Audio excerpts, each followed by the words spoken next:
One of the key sectors of Russian military modernization is its tank fleet, which still includes many unmodernized T-72B and T-80U tanks. In order to close the tank quality gap with NATO, Russia opted to upgrade the T-72B to the T-72B3 standard, a modernization that yielded a modern tank comparable to the T-90 at a fraction of the cost of buying a new T-90.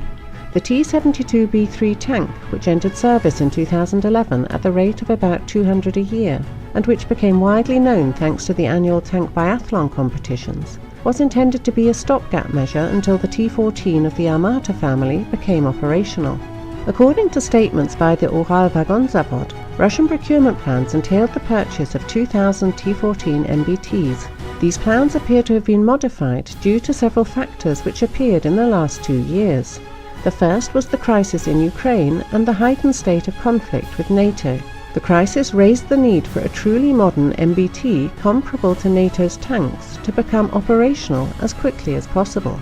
While the T-72B3 can be fairly described as a modern tank, it is still inferior in some respects to the latest NATO Leopard 2A6 and M1A2 Abrams tanks.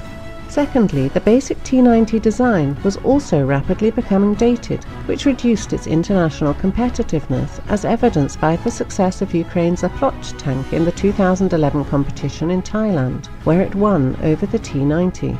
While the T-90 has enjoyed considerable export success, including major contracts with India and Algeria, it is now facing the prospect of being eclipsed by more recent designs from China and even Ukraine. Third, even though Ukraine proved unable to fulfill the Thailand contract in a timely manner, producing only 5 tanks a year in 2014 and 2015, the Russian leadership has to consider the worst-case scenario of Ukraine ramping up a plot production for domestic use with NATO's assistance. Fourth, Russia's economic crisis, caused mainly by the rapid drop of oil prices, means that the ambitious military modernization plans face the need of being as cost-effective as possible. Fifth, the T-14 is a radical design featuring many revolutionary technologies. It is a technologically risky project featuring many as yet unproven technologies, with the possibility of developmental delays. Since its design is very different from earlier Russian tank designs, its introduction would also require considerable changes to the training doctrine, as tank crews trained to use Russia's current tanks would be ill-prepared to use the T-14. As a result, it would be unlikely that Russia could field a sizable and fully operational T-14 force before 2020 at the earliest. The change to Russian procurement plans induced by these factors became apparent in the summer of 2015, when the Russian MOD announced its T-90 fleet would be modernized to the T-90AM variant. This version of the T-90, known by its export designation of T-90SM, was developed in recent years apparently in response to the T-90's aging and the emergence of viable Chinese and Ukrainian competitors, and was not intended for adoption by the Russian military. However, the need for a quicker and less expensive alternative that would fill the gap until the T-14 became available compelled the Russian MOD to take a second look at the T-90AM, which has the advantage of using already existing T-90 hulls, is a mature project with few developmental risks, and whose familiar layout means Russian tank crews can readily transition to the new design. At least one T-90AM with the 2A82 125mm tank gun developed for the T-14 is undergoing tests at Nizhny Tagil, and upgraded vehicles could be delivered to Russian units as early as 2016 if the Russian MOD desires it. Therefore, by 2025, Russia's tank fleet is likely to consist of about 1,000 T-72B3 tanks, 400 or so T-90AM, and about 500 T-14s, with their numbers steadily increasing. This force would have both qualitative and numerical superiority over any conceivable combination of Russia's opponents at that time.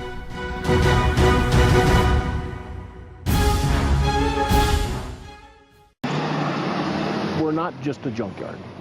The stuff does not come out here and just park and sit and rust and deteriorate. Don Olson is in the business of recycling. Combat vehicles, tanks, armor personnel carriers, trailers, trucks, fuel tankers, water tankers, heavy construction equipment, bulldozers, it's light sets, it's Gators, it's ATVs. This is the Sierra Army Depot. It is a 36,000-acre patch of land in Herlong, California. And it is where the military and the Army stores their equipment and actually sends it out so that it doesn't have just one life, but two, pinching every penny and every dollar so that taxpayer money isn't wasted after the war is finally over. This stuff has been used once, and we bring that value back by having it being reused again. Sierra is America's largest repository of military equipment returning from war. 26,000 vehicles and over $1 billion worth of clothing have been shipped here on planes, trucks, and trains. If it can still shoot, roll, or otherwise function, Don and his team take it into inventory, fix it up, and ship it right back out to troops. And we're not just talking about big-ticket items. So you can see the workers here that are actually processing the material. They're opening the boxes to see if what's inside. It's an engine starter, I don't know, hundreds of dollars for a big truck. There's cables, there's filter systems, there's a steering wheel. It's not sexy stuff. But if we did not do this, the Army would be buying all of this again. And they're not having to do that now. How many different types of things, tidbits, are we talking about here? Millions. Literally anything that's in the Army supply system we could receive here. Anything. So it's kind of like a big Home Depot where they can just go to aisle C4. Yeah, it kind of is. In an age where the military's belt is tightening through sequestration, drawdowns, and troop cuts, anyone who can save the Pentagon a penny is quite an asset. One stark example, armor used in soldiers' vests. Previously, we would throw these away, and the Army would buy a new one, about $500. And we got with the manufacturer, and we said, look, can we do something to this to make it usable again for the soldier at a cost savings to the Army? So we now have a process we've identified where we can fix all of these little deficiencies that are on the end. And the process is simple. Heat the area up, she'll apply the tape on there, and seal it back on. It's permanently sealed, and it's just like it was manufactured brand new at the factory. The team then sends the plates through an X-ray to look for cracks and puts each one through a stress test. 2 million plates and counting. It costs us about $16 each to fix. We've saved the Army huge amounts of money. In another warehouse, workers sort through clothing, then create a kit for individual soldiers based on their size and needs. We pick the items for each soldier, we pack them into boxes, and then we put them on a UPS truck and we ship them out of here. We do this better than anybody in the world. It's the largest scale operation of anybody in the world that does this kind of a job. But with the war in Afghanistan finally coming to a close, more equipment is coming in than ever before. The question now is what to do with these former war machines. For that, the military is getting creative. This trailer is a water purification system. It could soon be deployed to natural disaster sites. Humvees and MRAPs are being stripped of their heavy armor and repurposed for civilian use.